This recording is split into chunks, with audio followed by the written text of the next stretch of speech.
નમસ્તે વિદ્યાર્થી મિત્રો, આપણે અર્થશાસ્ત્રમાં ચેપ્ટર 2 વૃદ્ધિ અને વિકાસનો અભ્યાસ કરી રહ્યા છીએ. વૃદ્ધિ અને વિકાસના નિર્દેશકોમાં આપણે સૌપ્રથમ પ્રસ્તાવના જોઈ, ત્યારબાદ વૃદ્ધિનો ખ્યાલ જોયો, જેમાં અર્થ અને તેની સમજૂતી હતી. ત્યાર પછી અલગ અલગ અર્થશાસ્ત્રીએ આપેલ વ્યાખ્યાનો અભ્યાસ કરીશું. હવે તેમાં આપણે સૌથી પહેલા હેન્સનના મતે આર્થિક વૃદ્ધિ એટલે શું એ જોઈએ. આર્થિક વૃદ્ધિ એટલે હેન્સનના મતે તો કે રાષ્ટ્રીય આવકનો વૃદ્ધિ દર અથવા તો એના મતે વસ્તુઓ અને સેવાઓના કુલ ઉત્પાદન પ્રમાણમાં થતો વધારો તેને આર્થિક વૃદ્ધિ કહેવાય. સૌથી પહેલા આપણે જોઈએ કે રાષ્ટ્રીય આવકનો જે વૃદ્ધિ દર છે તો એ કઈ રીતે મળે. તો રાષ્ટ્રીય આવક એટલે તમને ખ્યાલ જ છે કે અર્થતંત્રમાં કૃષિ ક્ષેત્ર, ઉદ્યોગ ક્ષેત્ર અને સેવા ક્ષેત્ર, આ ત્રણેયમાં જે વસ્તુઓ અને સેવાઓનું જે ઉત્પાદન થાય છે તેનું કુલ પ્રમાણ એટલે રાષ્ટ્રીય આવક. રાષ્ટ્રીય આવક કોઈ ચોક્કસ સમયગાળા દરમિયાન એટલે કે જે નાણાકીય વર્ષ હોય છે એમાં થયેલ વસ્તુઓ અને સેવાઓનું ઉત્પાદન ગણવામાં આવે છે. અને દાખલા તરીકે હું કહું કે એક કોઈ વર્ષ છે ત્યાં તો કે 1 લાખની આવક હોય અને ત્યાર પછીની બીજા વર્ષે તો કે 1,10,000ની આવક થઈ, તો આ 10,000 છે એ વધારો વૃદ્ધિ કહી શકાય. પણ વૃદ્ધિ દર ક્યારે કહેવાય તો કે 1 લાખ એ 100% છે, તો આ 10,000 છે એ કેટલા ટકા, બરાબર? તો અહીંયા 10% થશે. તો આ 10% ને આપણે વૃદ્ધિ દર કહી શકીએ. તો આ તો કાલ્પનિક આંકડો છે. એવી રીતે જે રાષ્ટ્રીય આવકના બે આંકડા હોય અને એનો ટકાવારીમાં તફાવત શોધવામાં આવે તો એને વૃદ્ધિ દર કહેવાય છે. અને વૃદ્ધિ દર એટલે તે વૃદ્ધિ કહેવાય, આર્થિક વૃદ્ધિ. ત્યાર પછી બીજી રીતે એવું પણ કીધું છે કે વસ્તુઓ અને સેવાઓના કુલ ઉત્પાદન પ્રમાણમાં થતો વધારો. એટલે તમે આ 10% કહો તો એ વૃદ્ધિ દર થાય, પણ આ 10,000 કહો તો એ રાષ્ટ્રીય આવકનું કુલ ઉત્પાદનનું પ્રમાણ વધ્યું કહેવાય. એટલે જ્યારે આ ત્રણેય ક્ષેત્રનું વસ્તુ અને સેવાનું પ્રમાણ છે એમાં વધારો થાય તો એ પણ વૃદ્ધિ છે, અને એને ટકાવારી પ્રમાણ શોધવામાં આવે તો એ પણ વૃદ્ધિ કહેવાય છે. ત્યાર પછી સાયમન ક્રુઝનેટ્સના મતે વૃદ્ધિ એટલે શું. અહીં એ બાબત ધ્યાનમાં રાખજો, તમને વૃદ્ધિનો અર્થ પૂછ્યો હોય તો આપણે ખ્યાલમાં અલગ અલગ એક બે અર્થ છે, અને આ હેન્સન સાયમન ક્રુઝનેટ્સના મતે છે અર્થ. તો આ 4-5 માંથી કોઈ પણ તમે લખી શકો, પણ જ્યારે કોઈ અર્થશાસ્ત્રીના મતે તમને અર્થ પૂછાય છે તો એ જે તે પૂછ્યો હોય અર્થ એ જ લખવો પડે. જેમ કે હેન્સનના મતે વૃદ્ધિ એટલે શું તો તમારે આ જ અર્થ લખવો પડે. સાયમન ક્રુઝનેટ્સના મતે અર્થ પૂછ્યો હોય તો તમારે આ જ અર્થ લખવો પડે. એટલે ખાસ ધ્યાનમાં રાખવાનું. હવે આપણે જોઈએ સાયમન ક્રુઝનેટ્સના મતે વૃદ્ધિ એટલે શું, આર્થિક વૃદ્ધિ એટલે શું. તો કે સાયમન ક્રુઝનેટ્સ એવું કહે છે કે પ્રજાને વધુ ને વધુ વૈવિધ્યપૂર્ણ આર્થિક ચીજવસ્તુઓનો પુરવઠો પૂરો પાડવાની દેશની શક્તિમાં લાંબા ગાળા માટે જે વધારો થાય છે એ વધારાને તો કે આર્થિક વૃદ્ધિ કહે છે. અહીં આપણે બે બાબત ધ્યાનમાં રાખવાની. પ્રજા એટલે દેશની કુલ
વૃદ્ધિનો ખ્યાલ જોયો, તેનો અર્થ જોયો, અને ત્યાર પછી હવે વૃદ્ધિની મર્યાદા શું રહેલી છે એ જોઈએ.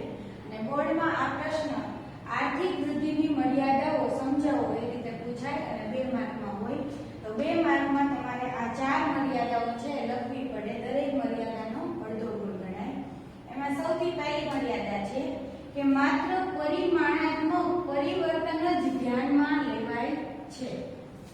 એટલે હકીકતમાં 2 પ્રકારના પરિવર્તન હોય છે, પરિમાણાત્મક અને ગુણાત્મક.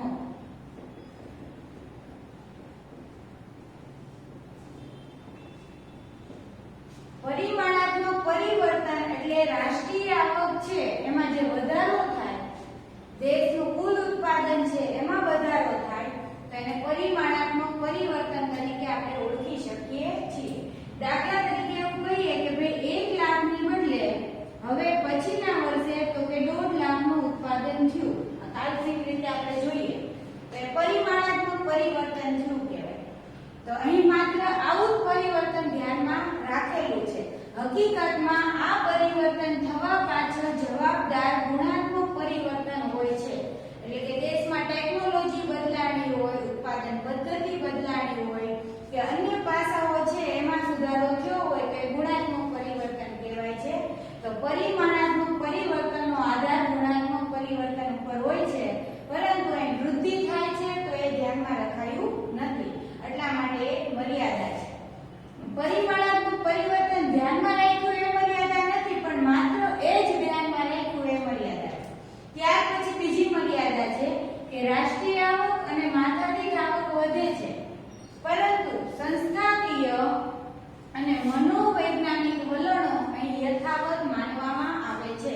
યથાવત તો કે ધારેલા છે. એટલે રાષ્ટ્રીય આવક માથાદીઠ આવક વધે તો એ વૃદ્ધિ કહેવાય છે, એટલે ધ્યાનમાં લીધું છે. પણ સંસ્થાકીય પરિવર્તન એટલે શું? તો કે કૃષિ ક્ષેત્ર છે, ઉદ્યોગ ક્ષેત્ર છે, સેવા ક્ષેત્ર છે, એમાં જે કઈ નીતિ નિયમો છે, ઉત્પાદનની પદ્ધતિ છે, ટેકનોલોજીકલ સુધારા વધારા છે, એ જો બદલાવવામાં આવે તો સંસ્થાકીય કહેવાય છે. તો એ અહીં ધ્યાનમાં રાખેલું નથી. મનોવૈજ્ઞાનિક વલણ એટલે કે જે કઈ રૂઢિગત કે જૂની પરંપરાને એને કારણે તો કે આર્થિક પ્રવૃત્તિ કરવામાં એ બધું અડચણરૂપ નડતું હોય છે, તો ત્યારે કોઈ પણ વસ્તુનું ઉત્પાદન છે, રાષ્ટ્રીય આવક છે, વધતું અટકી જાય છે. તો જેમ જેમ દેશનો આર્થિક વિકાસ વધે છે એમ આ રૂઢિગત જે કઈ વલણ હોય છે, પરંપરા હોય છે, તો એ બધી વિચારસરણી છે એ ધીરે ધીરે ઘટતી જાય છે. એ ઘટે અને બીજી બાજુ તો કે આવક વધતી હોય છે. એક્ઝામ્પલ તમને આપું કે કોઈ ગૃહિણી છે, હવે ઘરમાં એને કઈ આર્થિક રીતે મદદરૂપ થવાની ના પાડતા હોય, કઈ જોબ કરવાની, વ્યવસાય કરવાની ના પાડતા હોય, તો એ એક જાતનું તો કે મનોવલણમાં જ ગણાય છે.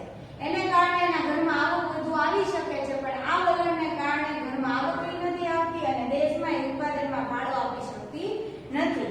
એટલે આ વલણ રાષ્ટ્રીય આવકને માથાદીઠ આવકને અવરોધે છે અને જો બદલાય તો મદદરૂપ પણ થાય છે, પરંતુ એ વલણ તો કે ધ્યાનમાં રખાતું નથી. એટલા માટે મર્યાદા ગણાય છે.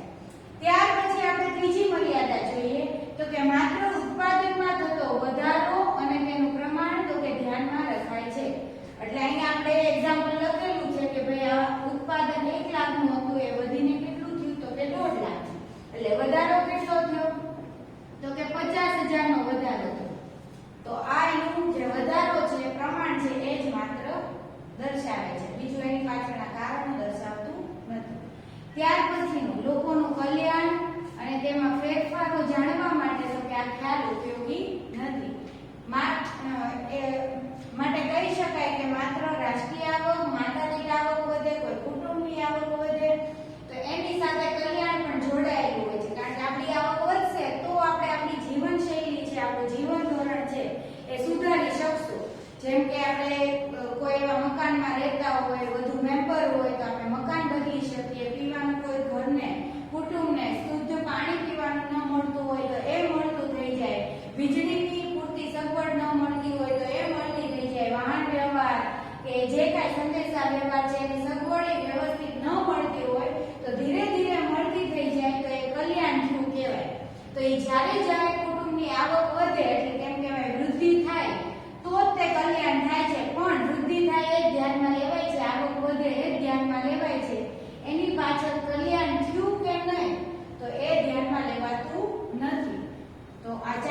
મર્યાદાઓ છે. હવે આના પછી આપણે તો કે વિકાસનો ખ્યાલ જોઈએ. વિકાસના ખ્યાલમાં આપણે જોઈએ સૌથી પહેલા કે વિકાસ એટલે આર્થિક વિકાસ. વૃદ્ધિની જેમ જ તે વૃદ્ધિમાં આપણે કોઈ પણ શબ્દ આવે કોઈ પણ ચેપ્ટરમાં કે વૃદ્ધિ તો એ આર્થિક વૃદ્ધિ જ સમજવાની. એવી રીતે વિકાસમાં પણ વિકાસ શબ્દ આવે તો આર્થિક વિકાસ જ સમજવાનો. એશિયા, આફ્રિકા, લેટિન અમેરિકા જેવા દેશોમાં એટલે કે આ ત્રણ ખંડ છે એના મોટા ભાગના દેશો તો કે આર્થિક વિકાસ માટે સક્રિય છે. કારણ કે આ જે ખંડ છે એના મોટા ભાગના દેશો એ વિકાસમાન દેશોમાં ગણાય છે અને ત્યાં હજી ઘણા બધા વિકાસની જરૂર છે. એટલા માટે તો કે એના માટે આયોજન કરે છે, વ્યૂહરચના ઘડે છે, અલગ અલગ યોજનાઓ ઘડે છે અને દેશમાં રહેલી જે કઈ સમસ્યાઓ હોય એ દૂર કરવાનો પ્રયત્ન કરીને પ્રગતિ સાધવાનું પ્રક્રિયા હાથ ધરે છે. ત્યાર પછી તો કે વિકાસ એ સુખાકારી પ્રાપ્ત કરવાનું એક સાધન ગણાય છે. સુખાકારી કયો, કલ્યાણ કયો, જીવન ધોરણમાં સુધારો કયો એ બધું એક જ ગણાય છે. તો જ્યારે દેશમાં આવક વધે છે તો આવક વધવાની સાથે સાથે દેશમાં શિક્ષણ, આરોગ્ય આ બધામાં સુધારો થશે અને એના આધારે આપણી આવક વધશે અને પછી આપણે જે જીવન જરૂરી વસ્તુઓ અને સેવાઓ પૂરતા પ્રમાણમાં નથી મળતી એ મેળવતા થઈએ એટલે ત્યાં આપણને સુખાકારી પ્રાપ્ત થાય છે. પણ વ્યક્તિગત ધોરણે આપણે એનો અભ્યાસ કરતા નથી. આપણે દેશની કુલ વસ્તીના આધારે વ્યક્તિઓને કે કુલ વસ્તીને કેટલી વસ્તુ પ્રાપ્ત થાય છે કે કેટલી પ્રાપ્ત થતી નથી એ ધ્યાનમાં રાખીને સુખાકારીનું પ્રમાણ કેટલું છે એ ધ્યાનમાં લેવાનું હોય છે. એટલે જે દેશમાં આર્થિક વિકાસ વધુ પ્રમાણમાં થાય છે ત્યાંના લોકોનું જીવન સુખાકારી વાળું હોય છે એમ કહી શકીએ. ત્યાર પછી તો કે આર્થિક વિકાસમાં આર્થિક વૃદ્ધિ, આર્થિક સુખાકારી એ બંને સમાઈ જાય છે. એ ઉપરાંત તો કે આર્થિક પ્રગતિ પણ એમાં સમાઈ જાય છે.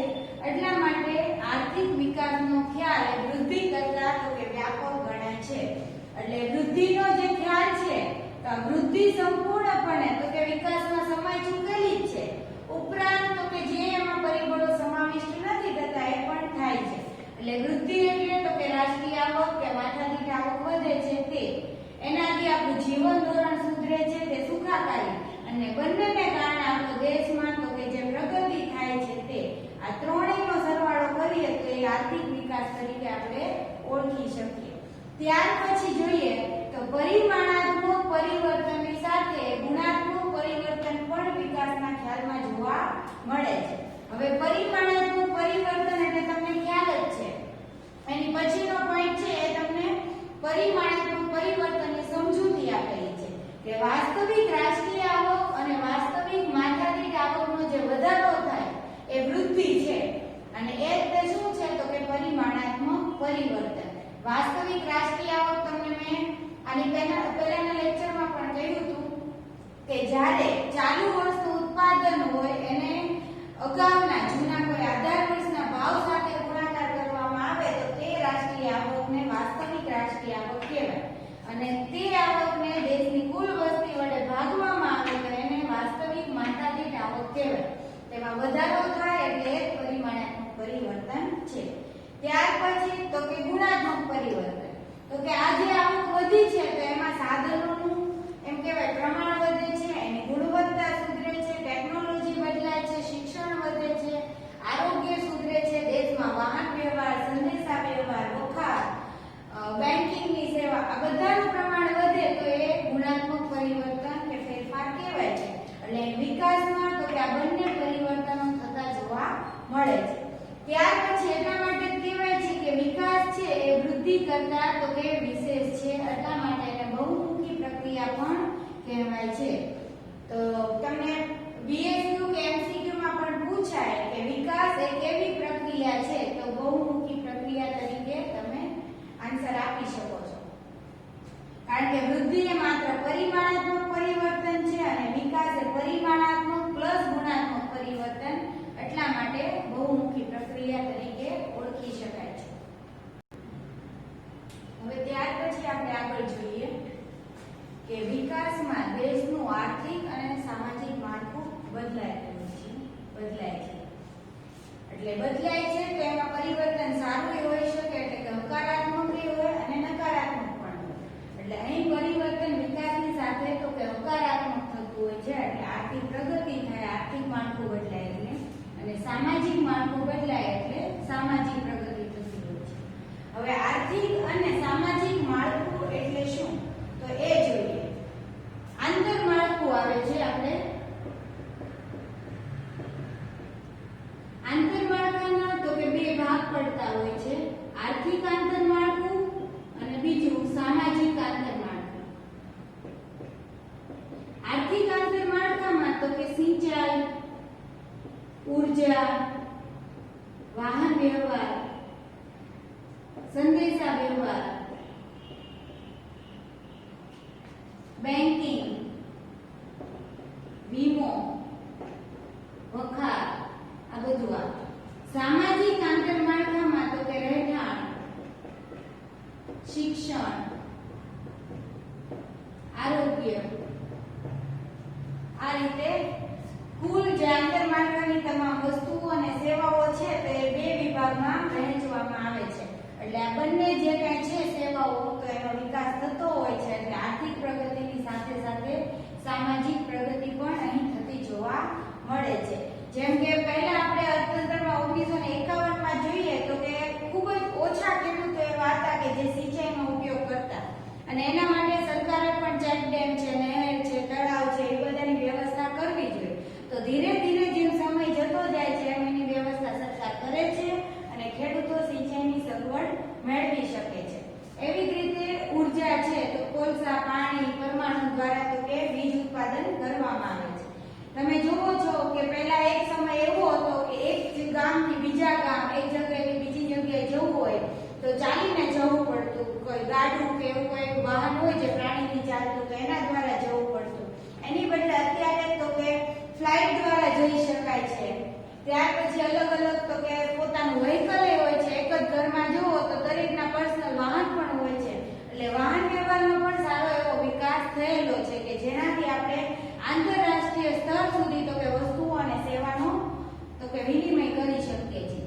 એ રીતે તો કે સંદેશા વ્યવહારની વાત કરીએ તો એક સમય એવો હતો કે તાર ટપાલ દ્વારા આપણે કાંઈ પણ સંદેશા વ્યવહાર કરતા, પણ અત્યારે તમે જુઓ તો દરેક પાસે મોબાઈલ હશે અને નેટની પણ સગવડ મોટા ભાગના લોકો પાસે હોય છે. તો એ સંદેશા વ્યવહારનો વિકાસ છે. તમે ઘર બેઠા અત્યારે ભણો છો, અમે અહીંથી ભણાવીએ છીએ તો એ એક સંદેશા વ્યવહારની પ્રગતિ કહેવાય છે. બેન્કિંગ તો આપણે ઘર બેઠા તો કે બધા જ આપણે એક ખાતામાંથી બીજાના ખાતામાં તો કે નાણાંની જે કાંઈ ટ્રાન્ઝેક્શન હોય એ કરીએ છીએ. ઘર બેઠા કાંઈ પણ શોપિંગ કરી શકીએ છીએ તો એ બેન્કિંગ સેવાઓના વિકાસને કારણે. એવી જ રીતે વીમો અને વખાર છે. ત્યાર પછી સામાજિકમાં વાત કરીએ તો પેલા રહેઠાણ તો કે નળિયાવાળા હતા, એમ બદલે અત્યારે તો કે જે પાકા મકાનો બાંધવામાં આવે છે. રહેઠાણ એટલે માત્ર આપણે રહીએ છીએ એવું નહીં ગણવાનું મકાન. એ સિવાય તો કે જે કાંઈ એમ કહેવાય ખરીદ વેચાણ માટે, ઉત્પાદન માટે અલગ અલગ જે કાંઈ બિલ્ડિંગો બંધાય છે તો એ પણ એમાં આવે છે. એટલે રહેઠાણની પણ અહીં મકાન એવું ગણવાનું. ત્યાર પછી તો કે શિક્ષણ, એમાં તો કે પ્રી પ્રાઇમરી થી લઈને ગ્રેજ્યુએશન સુધીના તો કે તમામ જે અભ્યાસક્રમો આવે છે એમાં વધારો થતો જાય છે કે જેથી કરીને વ્યવસાય સારો એવો કરવામાં અનુકૂળતા ઊભી થાય. એ સિવાય આરોગ્ય, તો આરોગ્ય ક્ષેત્રે તમામ હોસ્પિટલ, ડોક્ટર, નર્સ, મેડિકલની તમામ તો કે જે સર્વિસીસ હોય છે એ બધી એમાં સમાવેશ થાય છે. એટલે આ બધામાં દરેક પાસામાં તો કે વિકાસ થયેલો જોવા મળે છે, પ્રગતિ થયેલી જોવા મળે છે. એટલે આર્થિક પ્રગતિની સાથે સાથે સામાજિક પ્રગતિ થાય એવું આપણે કહી શકીએ. ત્યાર પછી તો કે રાષ્ટ્રીય આવકનું માળખું પણ બદલાય છે. રાષ્ટ્રીય આવકના માળખામાં તો કે 3 બાબતો આવે છે. રાષ્ટ્રીય આવક કહીએ અથવા તો રોજગારી, તો એમાં 3 ક્ષેત્રનો હિસ્સો હોય. એક તો કૃષિ અથવા પ્રાથમિક વિભાગ પણ કહી શકાય, બીજું ઉદ્યોગ અને ત્રીજું છે સેવા ક્ષેત્ર.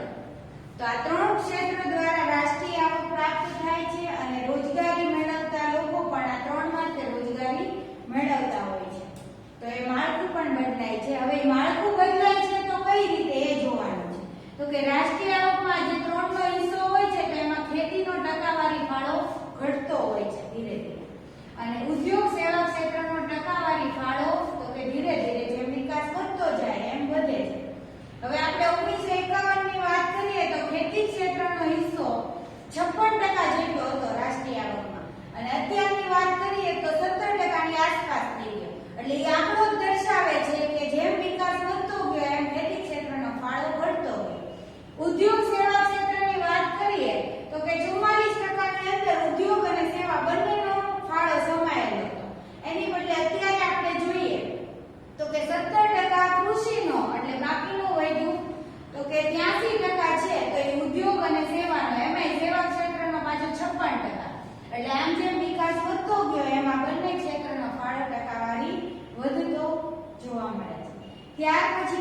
છે કે ખેતીના પ્રચ્છન્ન બેકાર શ્રમિકોને અન્ય ક્ષેત્રમાં રોજગારી મળે છે.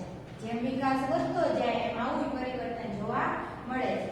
એટલે પહેલા તો કે ખેતી ક્ષેત્ર ઉપર શ્રમનું ભારણ વધુ હતું, કારણ કે દેશની મોટા ભાગની વસ્તી એક તો ગ્રામ્ય વિસ્તારમાં વસવાટ કરે અને ગ્રામ્ય વિસ્તારમાંથી મોટા ભાગના લોકો તો કે ત્યાં ઉદ્યોગ સેવા ક્ષેત્ર નહીં હોવાથી ખેતીમાં જોડાયેલા હોય. હવે ખેતીમાં શ્રમનું ભારણ વધુ હતું, એટલા માટે જ્યાં 2 ની જરૂર હોય ત્યાં 6 જણા જોડાયેલા હોય, 6 ની જરૂર હોય ત્યાં 10 જણા જોડાયેલા હોય. તો આમ જરૂર કરતા વધુ પ્રમાણમાં શ્રમિકો હોય અને કામ એનાથી વધુ થતું નથી, તો એને પ્રચ્છન્ન બેકાર કહેવાય. 2 ની બદલે 3 હોય, 3 ના આધારે 2 જેટલું જ કામ થાય તો એ પ્રચ્છન્ન બેકારી કહેવાય છે. તો એ ધીરે ધીરે ઘટે છે, કારણ કે એમાં જે વધુ માણસો જોડાયેલા છે ધીરે ધીરે બીજા ક્ષેત્રનો જે આ વિકાસ થતો જોવા મળે તો એમાં કામ માટે એપ્લાય કરતા હોય છે, રોજગારી મેળવતા હોય છે. એટલે અન્ય ક્ષેત્રમાં રોજગારી મેળવે એટલે પ્રચ્છન્ન બેકારી ઘટે છે. ત્યાર પછી તો કે વિકાસની સાથે આધુનિક ટેકનોલોજીનો અમલ વધતો જાય છે. હવે આધુનિક ટેકનોલોજી તો કે સમય અને શક્તિને બચાવે છે. જે કામ તો કે 1 મહિનામાં થતું હોય, હવે આધુનિક ટેકનોલોજી, નવા યંત્ર છે, નવી પદ્ધતિ છે એ વાપરીએ તો 30 દિવસની બદલે 10 દિવસમાં કામ થતું જાય. એવી જ રીતે જે આપણે વધુ શ્રમવાળું કામ હોય છે તો એ આપણે ઓછા શ્રમ દ્વારા પણ કરી શકીએ છીએ, કારણ કે આપણા શ્રમ સાથે તો કે કોઈ યંત્ર પણ સંકળાઈ જતું હોય છે એટલા માટે. ત્યાર પછી તો કે ખેતી ક્ષેત્રે ટેકનોલોજીની વાત કરીએ તો ટ્રેક્ટર, થ્રેશર એવા બધા સાધનો, એ સિવાય તો કે જે કાંઈ નવા બિયારણો શોધાયેલા હોય, રાસાયણિક ખાતર હોય છે, સિંચાઈની સગવડ હોય છે, તો ખેતી ક્ષેત્રમાં એ નવી ટેકનોલોજી કહેવાય છે, એનો પણ અમલ વધતો જાય છે. આ બધાને કારણે પરિણામે ઉત્પાદન અને વહેંચણીનું સંસ્થાકીય માળખું તો કે બદલાતું હોય છે. આજે રાષ્ટ્રીય આવકમાં ત્રણેયનો ફાળો છે એ ઉત્પાદનનું માળખું કહી શકાય, અને જે કુલ શ્રમિકો છે ત્રણેયમાં જોડાયેલા છે, પોતાનું શ્રમ આપે છે શારીરિક કે માનસિક, તો ત્યાં સાધનોની વહેંચણી થઈ કહેવાય. જમીન, મૂડી, શ્રમ, નિયોજન એ આ ત્રણેયમાં તો કે રોજગારી મેળવતા હોય છે.